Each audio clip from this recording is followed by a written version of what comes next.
Dear viewers, उम्मीद करता हूँ कि आप सब खैरियत से होंगे। डियर व्यूअर्स, आज मैं आपके लिए जो टॉपिक लाया हूँ वो फर्स्ट ईयर की बायोलॉजी के अंदर बहुत ही इम्पॉर्टेंट टॉपिक है। और वो टॉपिक या वो जो टॉपिक हमारे पास है वो है हार्ट। और हार्ट जो है ये हमारा मेन आर्गन है हमारी बॉडी का, जिसकी वजह से हम जो है वो ज़िंदा हैं और अपने लाइफ के फंक्शन को परफॉर्म कर रहे हैं। तो डियर व्यूअर्स, चलते हैं हार्ट के इंट्रो की तरफ।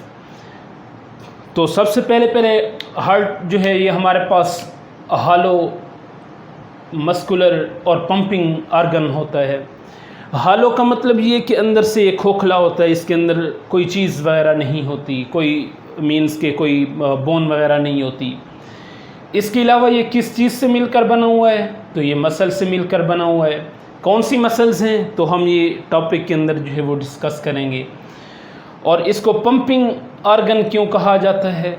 क्योंकि ये ब्लड को पंप करता है। ब्लड के अंदर अगर ऑक्सीजन वगैरह कम है, डीऑक्सीजनेटेड ब्लड है, तो उसको ऑक्सीजनेटेड ब्लड बनाता है और जिस्म के बाकी पार्ट्स को जो है ये तकसीम करता है। अगर इसके साइज़ की बात की जाए, हार्ट के साइज़ की बात की जाए, तो हार्ट का जो हमारे पास साइज़ है वो बंद मुट्ठी के जितना होता है। चाहे वो एडल्ट है, चाहे वो बच्चा है, चाहे वो बूढ़ा है, जिस तरह उसकी मुट्ठी का जितना भी साइज़ होगा उतना जो है हार्ट का हमारे पास साइज़ होता है। अब एडल्ट का जो साइज़ शेप होता है हार्ट का, वो हमारे पास कोन शेप होता है। मीन्स के कुछ इस तरह से हमारे पास जो है उसका शेप होता है। तो अब इसके दो पार्ट्स होते हैं हार्ट के हमारे पास। एक बेस होता है और दूसरे को हम एपेक्स का नाम देते हैं। बेस वो पार्ट होता है जो कि ऊपर की तरफ होता है। मीन्स फ़र्ज़ कर रहे हैं कि ये दिल है, तो जहाँ से आर्टरीज वेन्स वगैरह होती हैं, इस जगह को एपेक्स का नाम बेस का नाम दिया जाता है। और ये जो जगह हमारे पास होती है जो इस तरह थोड़ी सी नोकदार होती है, चोंच वाली होती है, इसको एपेक्स का नाम दिया जाता है। अब आप सोच रहे होंगे कि बेस तो नीचे होती है, एपेक्स ऊपर होता है, लेकिन हार्ट के अंदर जो है ये इसी तरह ही इसके नाम है कि बेस ऊपर की तरफ, जो ऊपर वाला पोर्शन हमारे पास है, और जो नीचे वाला हमारे पास ये वाला रीजन है, इसको एपेक्स का नाम दिया जाता है। अब एपेक्स जो है ये फ्लैट पार्ट है, मीन्स के चिपका हुआ हमवार सब पार्ट है। और बेस। अब एपेक्स जो है ये ब्लंट पार्ट है हमारे पास। ब्लंट का मतलब ये होता है कि ऐसा पार्ट जिसका एंडिंग पॉइंट ये जो है ये राउंडेड हो, उसको ब्लंट एंड का नाम दिया जाता है। अच्छा, अब फीमेल और मेल के हार्ट की बात की जाए तो इसमें फ़र्क होता है। मेल का हार्ट जो होता है ये थोड़ा सा बड़ा होता है, जबकि फ़ीमेल का हार्ट जो है वो थोड़ा सा छोटा होता है। इसे क्यों ऐसा होता है? Due to the size, due to the height कर लें, ड्यू टू द हाइट। क्योंकि आपने देखा होगा कि अक्सर मर्द जो है वो ऊंचे कद के होते हैं बनिस्बत औरतों के, औरतें जो है वो कम कद की होती हैं, तो इसी वजह से, बाकी कोई ख़ास इसके अंदर रीज़न नहीं है। अब पंपिंग की बात की जाए तो हार्ट कितना ब्लड जो है वो डेली पंप करता है, पर आवर करता है या पूरी लाइफ के अंदर, तो ये मैंने 3 इसमें लिखे हुए हैं। अगर 1 घंटे की बात की जाए ईच आवर, तो ब्लड जो है कितना पंप होता है? 55 to 80 मिलीलीटर, ये एडल्ट्स के अंदर है। और अगर किड्स की बात की जाए, बच्चों की बात की जाए, तो उसके अंदर जो है 25 to 80 ml जो है वो ब्लड पंप होता है पर आवर। अगर एक दिन की बात की जाए तो एक दिन के अंदर तकरीबन 2000 गैलन ब्लड जो है 1500 to 2000 गैलन्स जो है ये ब्लड डेली का जो है वो पंप होता है। और 2000 गैलन्स कितने लीटर बनते हैं हमारे पास? 7571 लीटर जो है ये इसका ईच डे का है। और एक दिन के अंदर ब्लड कितने टाइम्स पंपिंग होती है? 1 लाख टाइम जो है ये पंपिंग होती है ब्लड की। अगर एवरेज लाइफ टाइम की बात की जाए, एवरेज लाइफ टाइम जो हमारा है वो 60 ईयर टू 70 ईयर है। आजकल जो एवरेज लाइफ चल रही है तो वो यही चल रही है। तो एवरेज लाइफ टाइम के अंदर जो है 1 मिलियन बैरल्स ब्लड जो है ये पंप होता है। एक बैरल के अंदर हमारे पास, एक बैरल की अगर बात की जाए तो इसके अंदर 158 58.98 लीटर जो है ये पाए जाते हैं। एक बैरल के अंदर 158.98 लीटर होते हैं। तो पूरी ज़िंदगी, पूरी एवरेज लाइफ टाइम के अंदर हमारे पास 1 मिलियन बैरल्स जो है वो ब्लड पंप होता है। अगर इसके लोकेशन की बात की जाए तो लोकेशन के हवाले से ब्लड जो है ये चेस्ट कैविटी के अंदर या थोरेसिक कैविटी के अंदर जो है ये पाया जाता है। कहाँ पर पाया जाता है? लंग्स के दरमियान जो है ये पाया जाता है। किस तरह, थोड़ा सा हम इसको जो है देख लेते हैं। बिलफर्ज ये हमारे पास हमारे 2 लंग्स हैं। ये मैंने वैसे ही बनाया है और परफेक्ट डायग्राम नहीं बनाया। यहाँ पर जो है एक मसल लगी होती है, सॉरी, यहाँ पर एक मसल लगी होती है जिसको डायाफ्राम का नाम दिया जाता है, डायाफ्राम। और ये हमारे पास जो है ये चेस्ट कैविटी है या थोरेसिक कैविटी है। इधर 2 लंग्स पड़े हुए हैं।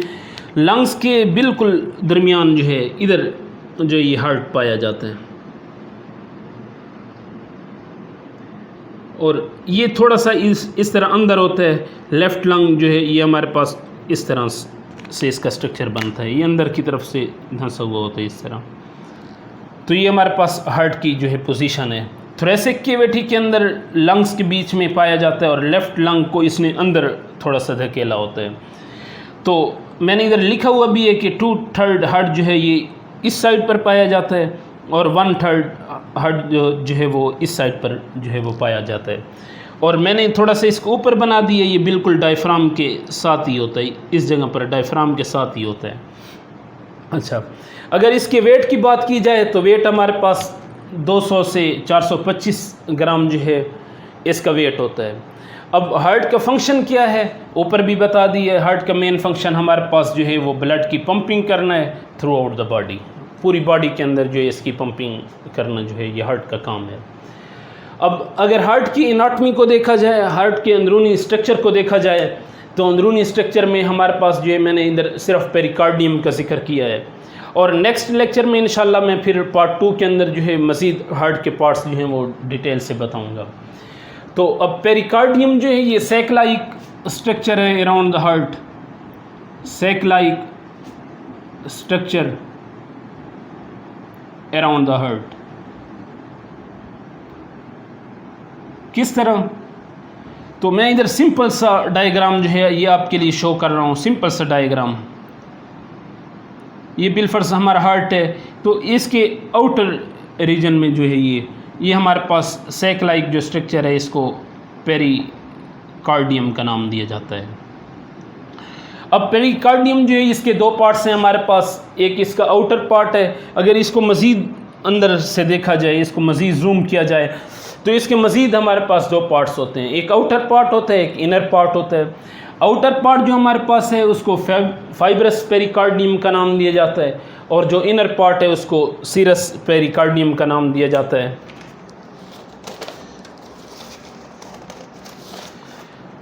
तो मैं मज़ीद जो है इसको क्लेरिफाई करूँगा कि सीरस पेरिकार्डियम और फाइब्रस पेरिकार्डियम किस तरह से होते हैं।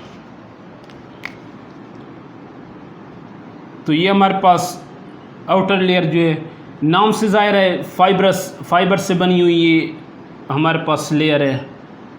फाइब्रस टिश्यू से इस तरह कुछ जो है।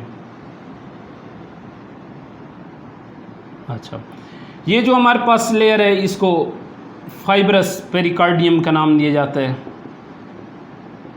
फाइब्रस पेरिकार्डियम का नाम दिया जाता है इसको।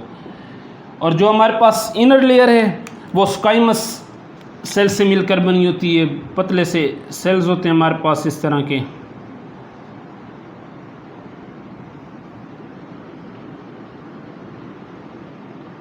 ये ओवरऑल इस तरह जो है इसी के साथ पड़े होते हैं।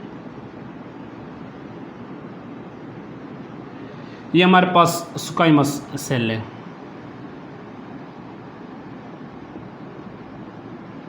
इधर भी हार्ट के बिल्कुल वॉल के साथ इधर भी इसी तरह के सेल्स पाए जाते हैं।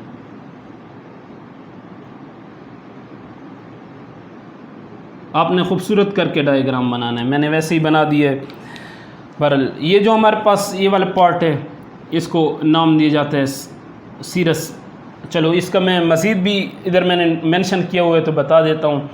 ये जो हमारे पास इसका आउटर पार्ट है ये वाला, इसको नाम दिया जाता है पेराइटल सीरस पेरिकार्डियम का, और ये जो इनर पार्ट है इसको नाम दिया जाता है विज़रल विज़रल सीरस पेरिकार्डियम, और इन दोनों को इकट्ठा मिला के सीरस पेरिकार्डियम का नाम दिया जाता है, सीरस पेरिकार्डियम का नाम दिया जाता है। तो ये हमारे पास इस तरह। अब ये जो सरफेस है, ये जो अंदर एक केविटी बची हुई है, केविटी खाली जगह कहते हैं, ये जो अंदर केविटी है, इस केविटी के अंदर जो है फ्लूइड पाया जाता है। इस केविटी का हमारे पास नाम होता है पेरिकार्डियल केविटी, और इस केविटी के अंदर जो है लिक्विड पाया जाता है, लिक्विड पाया जाता है। इस लिक्विड को नाम दिया जाता है पेरिकार्डियल फ्लूइड। इस लिक्विड का हमारे पास नाम है। अब इस लिक्विड का फंक्शन हमारे पास क्या है?